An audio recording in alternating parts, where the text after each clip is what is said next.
Retrait de l'agrément du SINAFOC par la FECAFOOT, Jérémy Nitap répond à Samuel Eto'o. Le président du syndicat national des footballeurs du Cameroun, SINAFOC, demande au président de la Fédération camerounaise de football, FECAFOOT, de se référer aux instances juridictionnelles de l'instance faîtière de football camerounais. Pour plusieurs observateurs de notre landerneau, c'est une véritable leçon juridique de Jérémy Nitap à Samuel Eto'o.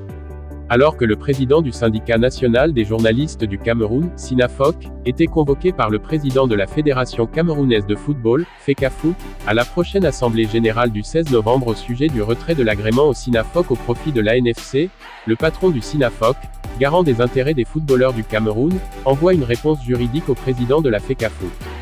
Pourquoi la FIFA interdit à Samuel Eto'o d'assister au match des Lions indomptables pendant 6 mois? Pendant les 6 prochains mois, l'ancien attaquant des Lions indomptables, devenu président de la Fédération camerounaise de football, n'aura pas le droit d'assister au match des équipes nationales de football. C'est la commission de discipline de la FIFA qui a pris la décision ce lundi 30 septembre.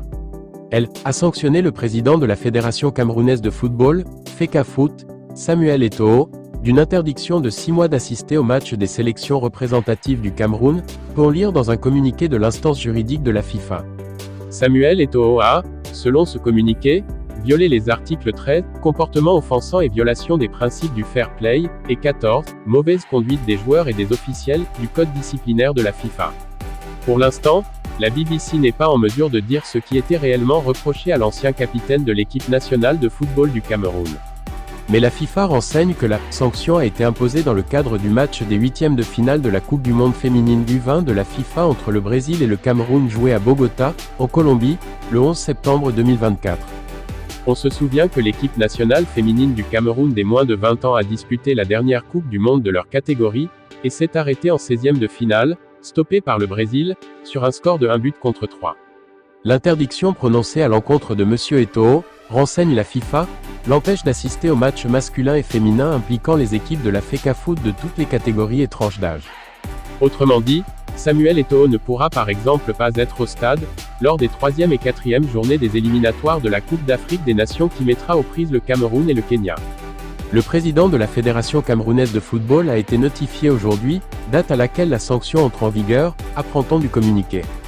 Pour le moment, Samuel Eto'o n'a pas encore réagi à cette décision de la FIFA.